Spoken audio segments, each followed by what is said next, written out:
Hello friends, welcome to my channel. तो आज हम करने वाले हैं review Axis long term equity fund का data as on 24 Feb 2021। So अगर आप इस फंड में इन्वेस्टमेंट करने की सोच रहे हैं या फिर पहले से ही इस फंड में इन्वेस्टमेंट कर चुके हैं तो करंट परफॉर्मेंस जानने के लिए this video will be helpful for you.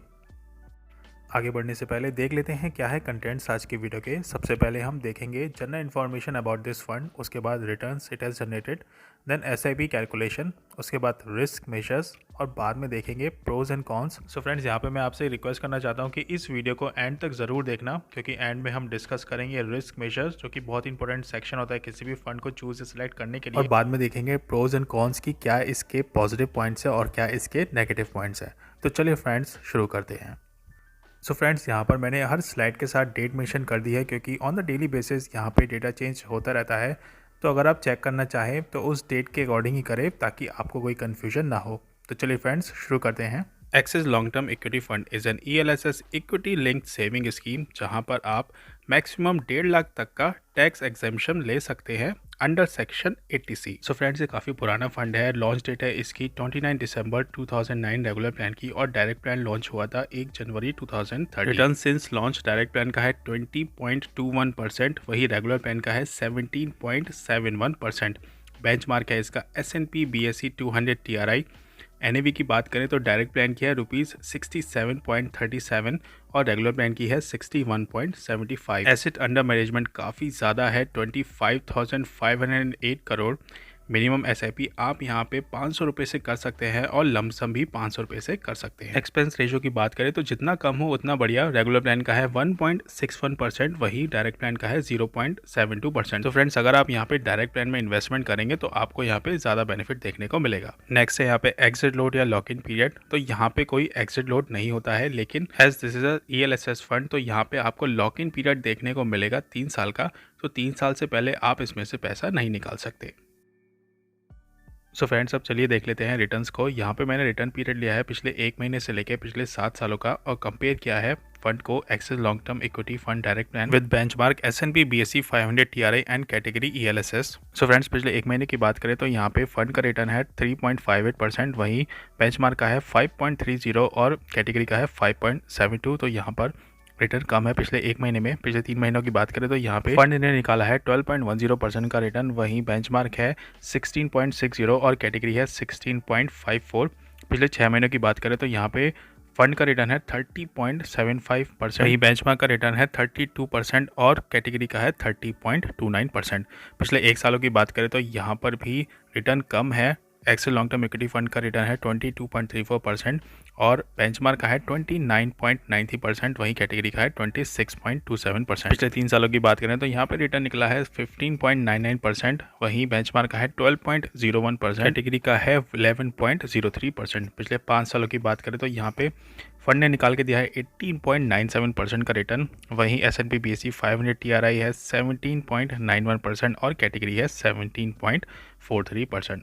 और पिछले 7 सालों की बात करें तो यहाँ पे रिटर्न काफ़ी बेहतरीन है 21.04%, वहीं बेंचमार्क का है 16.12% और कैटेगरी है 17.41%। तो फ्रेंड्स, यहाँ पे क्लियरली विजिबल है कि पिछले 1 साल में रिटर्न तो अच्छे हैं, लेकिन कैटेगरी और बेंचमार्क को बीट नहीं कर पाया है। वहीं 3 साल, 5 साल और 7 साल की बात करें तो यहाँ पे अच्छे से आउट परफॉर्म किया है, दोनों ही कैटेगरी और बेंचमार्क को बीट किया है, और 7 साल में यहाँ पे 21.04% का रिटर्न निकाल के दिया है। सो फ्रेंड्स, यहाँ पे आप देख सकते हैं कि लॉन्ग टर्म में इसकी परफॉर्मेंस अच्छी है, कैटेगरी और बेंचमार्क दोनों को ही बीट किया है। सो फ्रेंड्स, यहाँ पे मैं एक बात मेंशन करना चाहता हूँ कि ये जो भी रिटर्न है ये सारे पास्ट परफॉर्मेंस के हैं। फ्यूचर में फंड कैसा परफॉर्म करेगा that is all depend on the volatility in the market and the capability of the fund manager to manage this fund. तो चलिए फ्रेंड्स, अब देख लेते हैं SIP कैलकुलेशन। यहाँ पे मैंने इन्वेस्टमेंट लिया है पिछले 5 सालों का, 24 फरवरी 2016 से लेकर 24 फरवरी 2021, और मंथली इन्वेस्टमेंट लिया है 10,000 रुपीज़ का। तो यहाँ पे हमारा टोटल इन्वेस्टमेंट है 6 लाख रुपीज़ का, जो कि डायरेक्ट की केस में हो जाएगा 9,63,000 और रेगुलर के केस में हो जाएगा 9,38,000। सो फ्रेंड्स, अगर आपने यहाँ पे 10,000 की SIP करी होती पिछले 5 सालों में तो आपको 6 लाख के इन्वेस्टमेंट में डायरेक्ट प्लान में मिलते 9,63,110 रुपीज़। तो यहाँ पे आपको 3,63,110 रुपीज़ का गेन मिलता, और अगर आपने यहाँ पे रेगुलर प्लान में इन्वेस्टमेंट किया था तो 6 लाख पे आपको मिलता गेन 3,38,613 रुपीज़ का। तो वहीं आप देख सकते हैं कि यहाँ पे थोड़ा डिफरेंस आया है रेगुलर डायरेक्ट प्लान में, तो यही बेनिफिट मिलता है अगर आप डायरेक्ट प्लान में इन्वेस्टमेंट करेंगे। सो फ्रेंड्स, यहाँ पे मैं आपको एक छोटा सा डिस्क्लेमर देना चाहता हूँ कि यहाँ पे मैं किसी भी फंड को प्रमोट या एडवर्टाइज नहीं कर रहा हूँ, ये सिर्फ आपकी एक एजुकेशन इन्फॉर्मेशन पर्पज़ के लिए है। तो अगर आप किसी फंड में इन्वेस्टमेंट करना चाहते हैं तो अपनी पूरी मार्केट रिसर्च करने के बाद और अपने सर्टिफाइड फाइनेंशियल प्लानर CFP से कंसल्ट करने के बाद ही करें, और अपने फंड की परफॉर्मेंस को टाइम टू टाइम चेक करते रहें। Let's move to the risk major.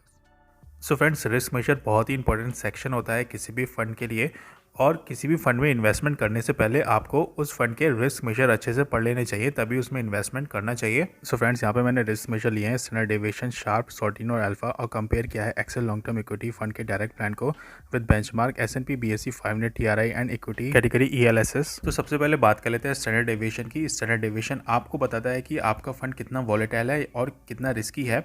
तो यहाँ पे वैल्यू जितनी कम होगी उतना ही अच्छा रहेगा आपके फ़ंड के लिए। तो यहाँ पे आप देख सकते हैं कि हमारे फ़ंड की वैल्यू है 21.54%, वही बेंचमार्क की है 22.86%, और ELSS कैटेगरी की है 22.42%। तो यहाँ पे आप कह सकते हैं कि आपका फंड लेस वॉलेटाइल है या फिर लेस रिस्की है as compared to the benchmark and the category. Next है शार्प रेशियो। शार्प रेशियो आपको रिस्क और रिटर्न का कोरिलेशनशिप बताती है, और यहाँ पे वैल्यू जितनी ज़्यादा होगी उतना ही आपके फंड के लिए अच्छा रहेगा। तो यहाँ पे आप देख सकते हैं कि हमारे फंड की वैल्यू है 0.37%, वहीं S&P BSE 500 TRI की वैल्यू है 0.20 और कैटेगरी की है 0.17। तो यहाँ पे हमारी वैल्यू अच्छी है। नेक्स्ट है सॉर्टिनो रेशियो। सॉर्टिनो रेशियो भी जितना ज़्यादा होगा उतना ही अच्छा रहेगा आपके फंड के लिए। तो यहाँ पे आप देख सकते हैं कि हमारे फंड की वैल्यू है 0.43, वहीं बेंचमार्क की है 0.24 और कैटेगरी की है 0.19%। तो यहाँ पर भी वैल्यू अच्छी है। फाइनली बात कर लेते हैं अल्फा वैल्यू की।